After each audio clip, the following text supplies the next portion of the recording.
Hey everybody, welcome back to Old Sleds. Today we're going to talk about the 1986 Indy Trail. I should have made this video before all those stickers got on there because I bought this sled to just be a nice backyard sled.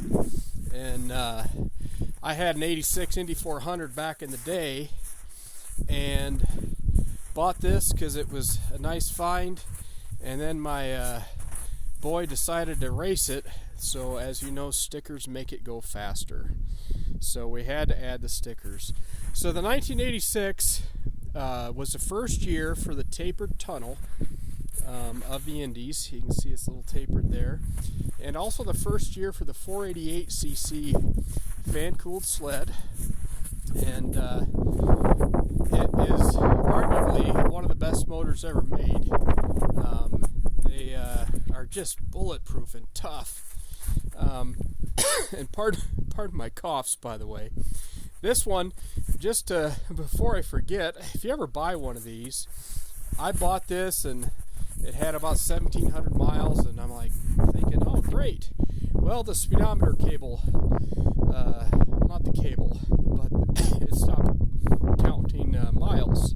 And the problem was, I'm thinking, oh, it sheared off the key. Well, the reason the key was sheared off was because the drive shaft bearing went out, and that was a big job. So if you ever do find one of these with a speedometer that doesn't work, chances are drive shaft bearing's out, and that is a big job. It can be. Sometimes they're easy and they come off okay. But anyway, like I said, 1986 48cc fan cooled 34 millimeter 2 Mikuni carbs on there. We'll open the hood, check underneath, and pardon me, I happen to have the original brochure from 1986, and there is the Indy Trail. It's just, it wasn't as fast as the Indy 400, but of course that was a liquid, even though it was a 398. It did have more top end speed, but these Indy Trails had great low end power.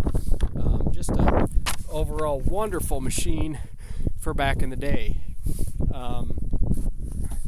This one I did as a precaution have the crank seals replaced, and also I put everything back together. I think he used Loctite, but we went trail riding and the original bolts came out of the fan housing. So if you get one, make sure those things stay tight. Also, I had to paint everything. Well, the sled was great, but the trailing arms and skis were rusty, so I did all that. And just yesterday discovered I put everything back together, but this bolt had come out and was bent, and that was a bigger job than I thought, because all this stuff up front needs to be taken apart to put in that bolt properly. It will not line up with the shaft. Another thing with these old sleds is that bolt on all these Indies is famous for getting stuck. So if you do get one, try to get it out, put some Never Sees or something on there, which is ironic because I thought about putting Loctite in there to keep them from backing out, but you gotta make sure they're going to come out because they're often rusted in there.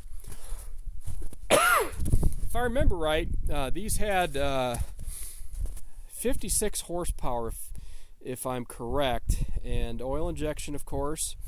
And this one is a nice Survivor. And we, like I said, we decided to race it. And again, it's bone stock, but we've had a lot of fun with it. And they're just great backyard putt around, or even go on the trail. This one, actually, we went to West Yellowstone last year with friends with Modern Sleds.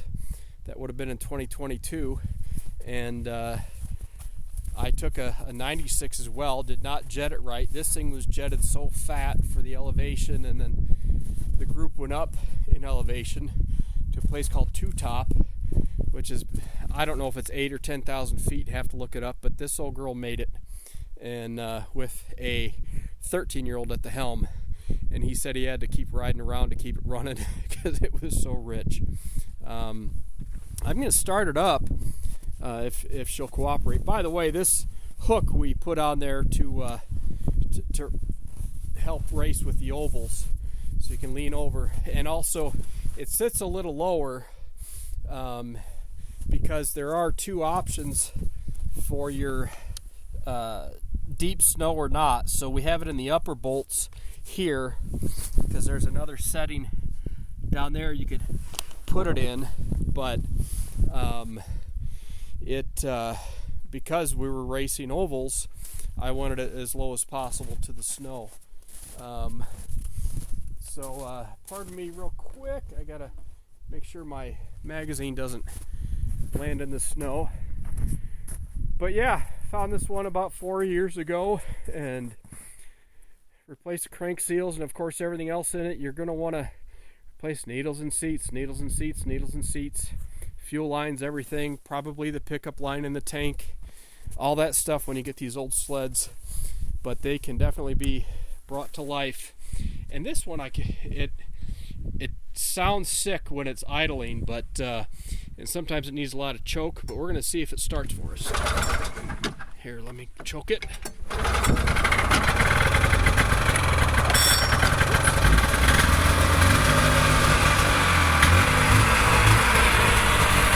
if it stays idling.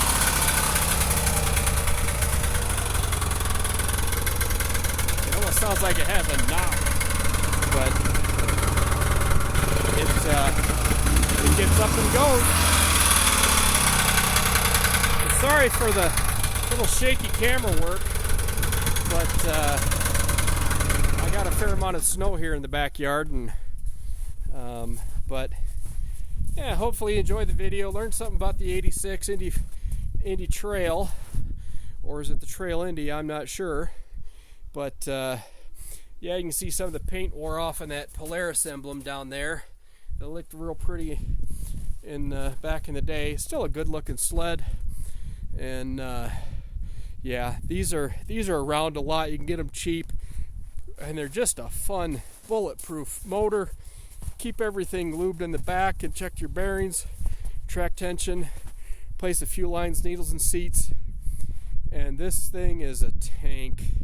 It just keeps going. So anyway, hope you enjoyed it, and you guys have a great day.